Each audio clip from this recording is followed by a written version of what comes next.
À chaque passage, le cortège de ce président d'institution, aussi président du conseil régional du Sud Comoé, marque une escale sur ce chantier, celui du bitumage du tronçon menant de Maféré à la sous-préfecture de Kouakro dans la région du Sud Comoé. 20 km de distance à bitumer, une fierté pour Eugène Akaouélé, le natif de Maféré. Nous ici, il pleut toute l'année. Ça veut dire la difficulté que l'ensemble des fonctionnaires en service dans la sous-préfecture de Kouakro, que les opérateurs économiques, que les paysans ont pour l'évacuation de leurs produits. Pour le soulagement que va apporter cette nouvelle route, les usagers du quotidien s'empressent de l'achèvement des travaux, dont le taux d'exécution est estimé à 57% à la mi-février 2023. Dans la route, ça nous embête beaucoup. Maintenant, on peut faire même 3 tours. Avant, si on a trop fait, c'est 2 tours. Nous sentons qu'il y aura une amélioration. On est sûr qu'on aura une voie normale sur laquelle on pourra passer facilement. Tout aussi impatients de voir ces travaux s'achever, les habitants des villages situés dans l'emprise du tracé de la future route Maféré-Kouakro. Dans le village d'Afienou, ce désenclavement en cours était inespéré des populations par le passé. Aujourd'hui, on m'appelle un peu partout. On veut acheter l'eau à Afienou, on veut avoir un terrain à Afienou pour pouvoir construire. Donc je pense que sincèrement, c'est le développement total du village. Il y a un hôpital ici. S'il y a un malade, si la route est bitumée, le malade qui doit être transféré d'Afienou à Boisseau doit être vite arrivé et être sauvé. Les travaux de bitumage de l'axe Maféré-Kouakro ont été lancés en mai 2021 pour un délai de 2 ans. Le chantier accuse du retard du fait de la forte pluviométrie dans cette zone du pays. L'ouvrage attendu sera une chaussée de 2 fois 1 voie, dotée d'ouvrages de drainage. Il est aussi prévu la construction d'un ouvrage d'art, un pont en béton armé au niveau du village d'Afienou. Tout ceci pour un investissement global de 17 milliards de francs CFA. Dans le cadre de ce projet, Maféré, la ville dite du Palmier, devrait bénéficier de quelques kilomètres de voirie, plus le cas depuis 1985 où cette cité avait bénéficié de ses premiers linéaires bitumés, essentiellement limités à la principale artère traversant la ville et la voie reliant le quartier résidentiel. Il y a le quartier qui s'appelle FSH qui va en bénéficier, le quartier Briangois qui pourra donc en bénéficier, de même que le quartier qu'on appelle Bédénou et le quartier résidentiel. Donc voici en gros les 4 quartiers qui bénéficieront, n'est-ce pas, des linéaires que le président de la République a bien voulu nous octroyer. Ce nouveau tronçon vient s'ajouter à la liste des projets routiers réalisés ou en cours d'exécution dans la région du Sud Comoé. Le Sud Comoé occupe une position stratégique qui fait de cette région la porte d'entrée des mutations qui ont façonné la Côte d'Ivoire. Et pendant un moment, nous avons été malheureux parce que pour avoir été cette porte d'entrée, il nous a semblé que nous étions oubliés. Dieu merci, Alassane Ouattara est là et nous renaissons avec son programme. Cette renaissance par la route devrait se poursuivre. Dans les mois à venir, un autre chantier d'envergure sera engagé, celui qui va permettre de connecter Aboisseau à son chef-lieu de district à Bengourou en passant par Ayamé, une distance de plus de 180 km.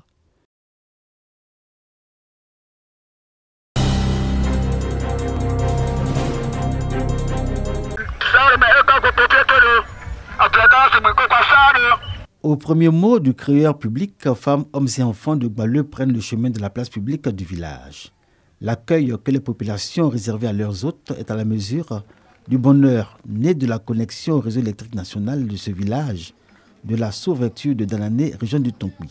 Le ministre de l'Intérieur et de la Sécurité, Diomandé Vagondo, est parrain de ce moment de célébration de cet autre grand pas vers le progrès de Gballeu, que consacre sa fête de lumière. Son directeur de cabinet qui le représente et un parterre de membres du corps préfectoral sont témoins de la joie et du bonheur de tout un village, muets en félicité même et exprimer dans la ferveur sur le temps consacré à la reconnaissance. Quand on reçoit un bienfait, la seule obligation qui pèse sur celui qui reçoit un bienfait, c'est l'obligation de la reconnaissance. Dans l'extrême ouest de la Côte d'Ivoire aussi, il y a des Ivoiriens heureux. Il y a un an, Gbaleu était encore dans les ténèbres. Comme l'a rappelé le doyen des cadres du village, le préfet de la région de la Maraoué, Gombadike Georges. Ce village dont l'accès n'est pas toujours facile sait tirer profit de l'admirable cohésion des communautés qui y vivent, autant que de la synergie d'action de ses filles, fils et cadres. Bako Fructure, représentant le ministre Diomandé Vagando, parrain, a salué les efforts de ces hommes et ces femmes qui impulsent le développement et le progrès de Gbaleu, et dont la préoccupation pour l'heure est d'agir pour que chaque habitation à Gbaleu ait son compteur. Nous allons entreprendre des démarches auprès de Côte d'Ivoire Énergie très bientôt, et puis j'espère que nous allons avoir des compteurs.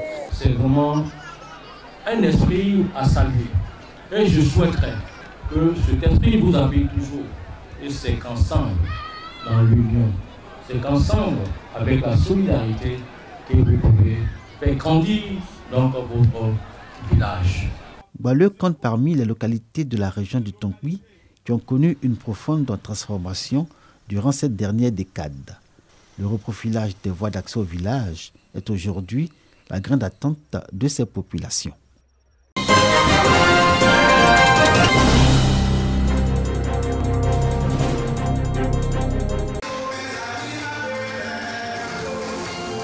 Salle des fêtes d'Abbeville de la région de Landiabitiassa.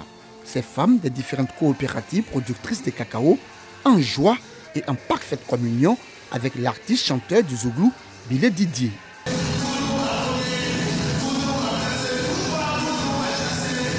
Normal, elles ont reçu des mains des autorités administratives de la localité, des responsables de coopératives, des chefs traditionnels et de communautés leur diplôme de fin de formation.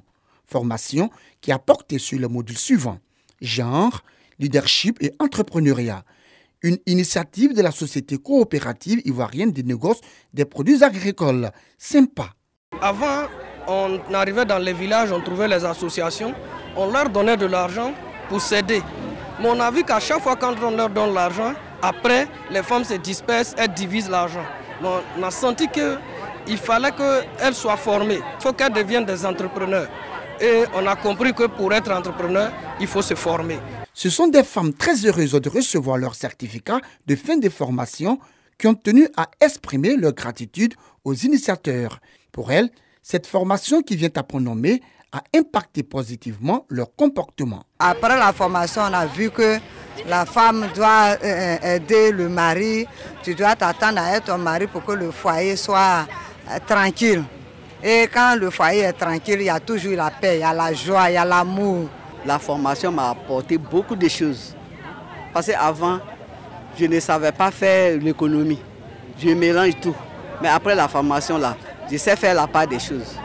Ces femmes ont été encouragées et félicitées par les dirigeants des structures multinationales, mais surtout par le secrétaire général de la préfecture d'Abbeville, représentant le préfet des régions. Tous se réjouissent de la qualité de cette formation. Il faut avoir un minimum de bagages pour pouvoir s'insérer dans la vie, pour pouvoir postuler aux différents fonds qui sont mis à la disposition de la population par Madame la Première Dame. Donc les initiateurs, les organisateurs ont vraiment bien fait. On souhaite que cette formation soit encore financée pour que d'autres femmes puissent en bénéficier dans le département d'Abbeville. Les responsables des sociétés et coopératives productrices de cacao de la région de Landiabitiassa entendent étendre cette formation de renforcement des capacités à plusieurs autres associations de femmes exerçant dans le secteur du cacao pour leur permettre d'être plus autonomes.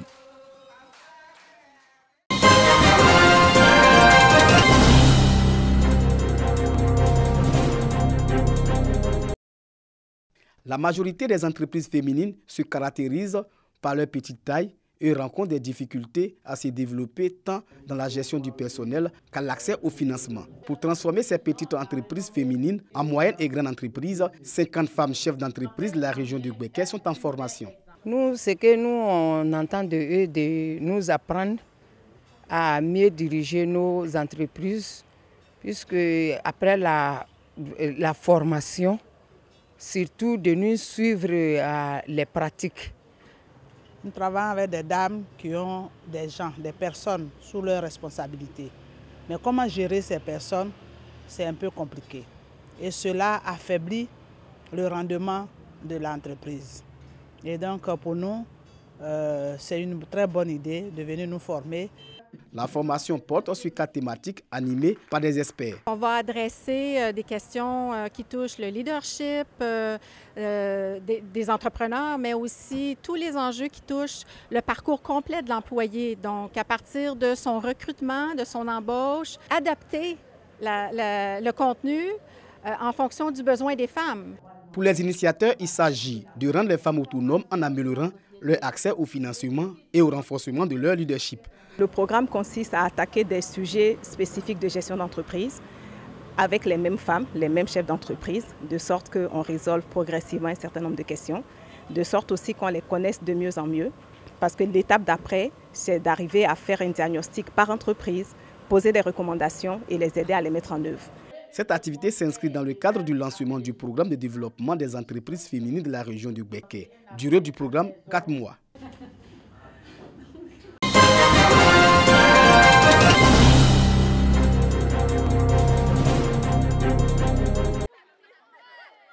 La jeunesse constitue à la fois les acteurs et les victimes des crises post-électorales en Côte d'Ivoire. À quelques mois des élections régionales et municipales de 2023, le sous-comité de l'AMC, Association des élèves et étudiants musulmans de Côte d'Ivoire, de l'Université Alassane Ouattara, se lance dans une campagne de sensibilisation pour des élections apaisées. Solidarité, gage d'une paix durable, de stabilité sociale et sociétale dans un pays en ébullition à l'orée des élections locales.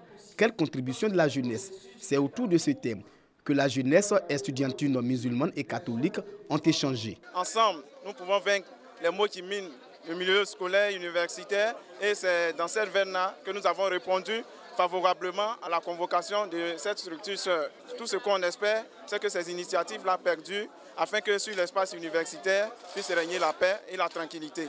Nous sommes des jeunes, il ne faudrait pas l'oublier, malgré la jeunesse que nous avons, malgré notre âge de jeunesse, il faudrait profiter de cette jeunesse-là avec tous ceux qui sont avec nous. Voilà, en véhiculant des messages de paix, des messages de fraternité, de cohésion sociale.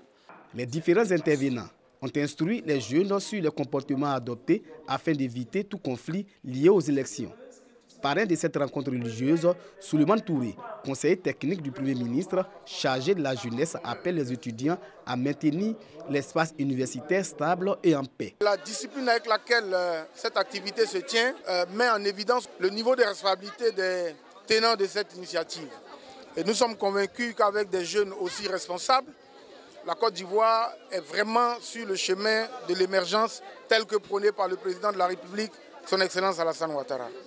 L'Association des élèves et étudiants musulmans du Côte d'Ivoire va étendre cette sensibilisation dans les universités et grandes écoles de la Côte d'Ivoire.